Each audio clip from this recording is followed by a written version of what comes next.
भक्तमाल का एक चरित्र है श्री कुलशेखर जी का।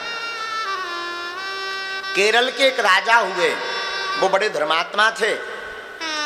उनके घर पर एक बालक का जन्म हुआ जिसका नाम था कुलशेखर। कुलशेखर को बचपन काल से ही ठाकुर जी से बड़ी अनुरक्ति थी। ज्ञानी भी थे, भावुक भी थे और बड़े बुद्धिमान भी थे। धीरे धीरे बड़े भय श्री कुलशेखर जी।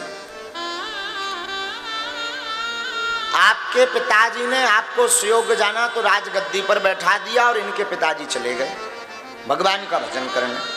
देखो, 12 पुत्र पिता के धर्म, खेती उपजे अपने कर। माता पिता के धर्म से बालक बढ़ता है।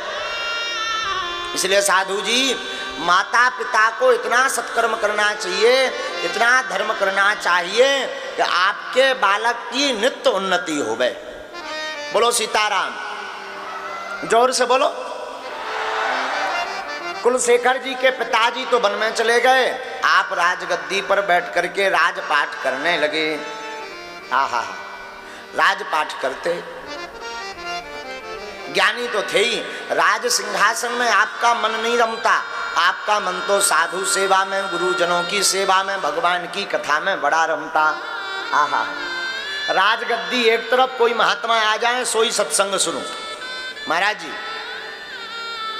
आपसे आपके चरणों में हम निवेदन करवें, साधु को सदैव भगवत भक्ति की वार्ता ही प्रिय होनी चाहिए। हाँ, जो साधु भगवत चर्चा छोड़ करके अनन्याश्रित भाव की चर्चा करता है, अन्य भावों की चर्चा करता है, उस साधु को पाप ज्यों-ज्यों अन्य चर्चा करता है त्यों-त्यों पाप लगता है। या तो साधु परोपकार की चर्चा करे या धर्म की चर्चा करे। तो राजा को तो सबसे ज्यादा प्रिय भगवत भक्ति थी। इनका नाम था कुलशेखर। क्या नाम था? कुलशेखर। भगवान श्री हरि के चरणों में इतनी प्रीति थी कि भगवान श्री हरि ने एक दिन आकर के साक्षात रात्रि में इन्हें दर्शन दिए। ये सच्ची घटना बता रहे हैं आप ठाकुर साहब। एक दिन साक्षात श्री हरि विष्णु ने इनको रात में दर्शन दिए। अब तो इनका और कायाकल्प हो गया। ये तो भगवान के गुणानुवाद चरित्रों को सुने और सुन सुन करके गोविंद के गीत गावें। अब तो राजपाट धरा रह गया। पर मंत्री और कुछ लोग बड़े विचित्र होते हैं। मंत्रियों ने सोचा कि ऐसे तो राजा सब बर्बाद कर देंगे, तो कुठाराघात मंत्री करने लगे, चोरी होने लगी। राजा ने कुछ नहीं कहा।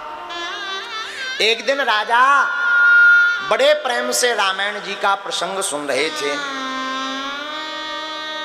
रामायण जी का प्रसंग, वाल्मीकि रामायण की कथा इनके राजभवन में हो रही थी। एक महात्मा राम जी की कथा सुना रहे थे और उन्होंने कथा में सुनाया कि राम जी खरदूषण के मारने के लिए स्वयं अकेले गए।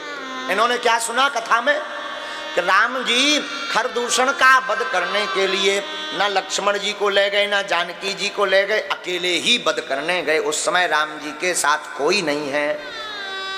वाल्मीकि का श्लोक आया, 14 सहस्त्राणि रक्षसां भीम कर्मणा कर्मणाम एकश्च रामो धर्मात्मा कथम युद्धो भविष्यति।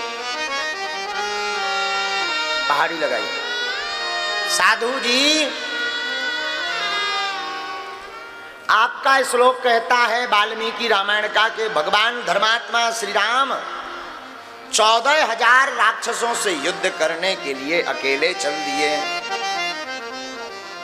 अब श्लोक कहता है कि इस युद्ध का परिणाम क्या होगा। महाराज कुलशेखर जी ने सुना कि अकेले राम जी जा रहे 14,000 राक्षसों से लड़ने के लिए।